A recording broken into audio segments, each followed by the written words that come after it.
Hablar de la justicia penal de adolescentes o de la justicia penal juvenil es hablar de un sector de la población de nuestro país y de la población en general que ha sido vulnerada históricamente. Un sector de la población que ha sido desligado en muchas ocasiones de las políticas sociales básicas y de la garantía de sus derechos fundamentales. En ese sentido, es importante mencionar que las legislaciones y las prácticas culturales, sociales, educativas en la historia han devenido principalmente en el tema penal juvenil, que más bien yo diría penal adolescente, pues porque se procesa penalmente a personas adolescentes, en nuestro caso personas de 12, 14 hasta los 18 años, porque el derecho penal común aplica para personas mayores de 18 años. Entonces la legislación y toda la estructura de las instituciones ha tratado de alguna manera de regular el derecho penal o lo punible o la responsabilidad en el cometimiento de delitos de las personas adolescentes y no de las personas en desprotección social. Como vemos, el grupo de niños, niñas, adolescentes, si bien es cierto, hay muchos de ellos que cometen ilícitos penales, pero también es cierto que muchos sectores de esta población son personas individuales o colectivamente consideradas que han sido vulneradas históricamente de sus derechos fundamentales y han sido desprotegidas en sus derechos básicos: educación, salud, vivienda, alimentación, entre otros. En el tema específico de la justicia penal adolescente, en 1985 se establecieron las reglas de Beijing, que son las reglas mínimas de las Naciones Unidas para la administración de la justicia de menores. En ese sentido, se establecía por primera vez que la justicia para las personas menores de edad debiese ser diferenciada con relación a las personas adultas. En ese mismo orden, el 14 de diciembre del mismo año, se establecen las reglas de Tokio, en el sentido de establecer la responsabilidad de las personas menores de edad ante el cometimiento de un ilícito penal. En esa línea, también las directrices de Riad nos establecen que deben de haber políticas progresistas en materia de responsabilidad penal de adolescentes y para prevenir la delincuencia. Sin embargo, en nuestro país, como en muchos otros, estas reglas o estos lineamientos específicos en materia penal adolescente poco o nada se toman en cuenta a la hora de hacer un análisis integral en materia de justicia penal adolescente. Y es preocupante cómo en nuestras sociedades tan deterioradas en sus instituciones y en el tema de políticas públicas para la protección de la niñez y adolescencia en general, y por qué no decirlo, de las personas adolescentes que han infringido con la ley, no se toman en cuenta. Se tiene la percepción de que los delitos en nuestro país son cometidos mayormente por la población menor de edad y vinculada muchas veces al fenómeno de las pandillas. Y es así como tenemos un dato dado recientemente por las autoridades de seguridad pública, donde nos expresan que al menos 36,000 personas están dentro del sistema penal nacional, y de esas 5,000 personas están dentro de Bartolinas policiales por 1, 2, 3 años, cuando las Bartolinas sabemos que debiesen ser instituciones en las cuales se está de paso por horas, o si acaso en el tema de los adultos de 3, 5 días. Sin embargo, la realidad es otra. Ante esta realidad, de acuerdo a las estadísticas, para el año 2014 se imputó diversos delitos al menos a 67,440 personas, ¿verdad? Personas adultas. Y de esto,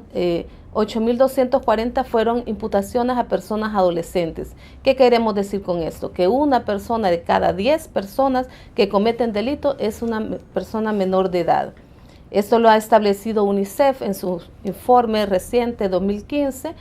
estableciendo que la participación delictiva de los adolescentes es más o menos ahí por el 9%. A esto puedo decir que en cada persona que comete un delito están personas adultas detrás de ellos que seguramente han incumplido con sus obligaciones reales ante la situación de exclusión o vulnerabilidad. políticas públicas que jamás llegaron a las familias, a las comunidades, familias desintegradas o familias que también están siendo vulneradas en sus derechos y no pueden cumplir con el rol que les corresponde, y seguramente una comunidad que más que atender la situación problemática trata de desechar a estos adolescentes por considerarlos problemáticos en sí. Las cifras mencionadas nos dan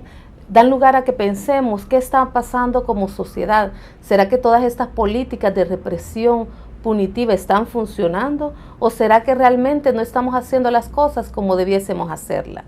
El que tengamos estos altos índices de personas privadas de libertad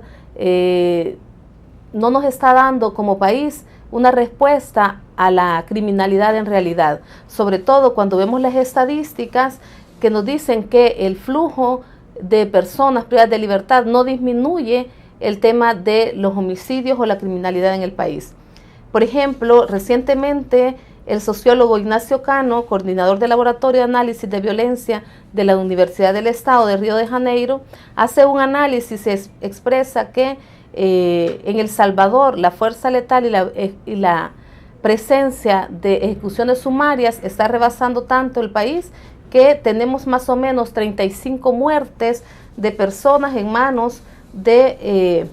la criminalidad, y algunos de estos en manos de las fuerzas de seguridad como es Policía, Fuerza Armada de El Salvador. Él hace un análisis, nos dice que en El Salvador apenas 20 meses de transcurridos, el plan El Salvador Seguro, recuerden que el plan El Salvador Seguro es parte de los acuerdos del Consejo de Seguridad, que dio inicio en enero del 2015, y en este plan, en ese lapso de enero de 2015 a agosto de 2016, se registran al menos 1.074 enfrentamientos armados con presuntos pandilleros, entre estos gran cantidad de personas adolescentes, con un saldo al menos de 693 muertos. Esto nos dice que el índice de letalidad es de 2.72, nos dice este experto. Es decir que 693 muertos y 255 heridos da un índice de letalidad de 2.72. Cuando estamos en un país donde se tiene 6.5 millones de habitantes y algunos 23,000 policías. Él hace una comparación entre Brasil y El Salvador y dice, Brasil con la extensión de su territorio, con la cantidad de habitantes, se queda corto en el tema de la criminalidad con relación a El Salvador, lo cual debe de llamarnos la atención como país, como instituciones, y seguramente cambiar la estrategia que hemos estado realizando. ¿Las medidas punitivas están funcionando? ¿Será que hay que cambiar este modelo de justicia penal más que punitiva y tratar de trabajar un poco en la prevención o en la justicia restaurativa, que es un tema que aún UNICEF ha estado, al menos a esta Procuraduría le ha estado requiriendo informes respecto de qué se está haciendo como país sobre el tema de la justicia restaurativa, que todavía es incipiente y debemos de ponerle mucha más atención por cuanto estas políticas vemos que no están funcionando como debiesen. Todavía tenemos jóvenes, tenemos adolescentes y cada vez de menor edad que se ven obligados muchas veces al cometimiento, por qué no decirlo, de ilícitos penales, muchas veces para sobrevivir ellos, para que sobreviva su familia o como un mecanismo también de protección a su propia integridad. De igual manera, es importante mencionar que en el plan El Salvador Seguro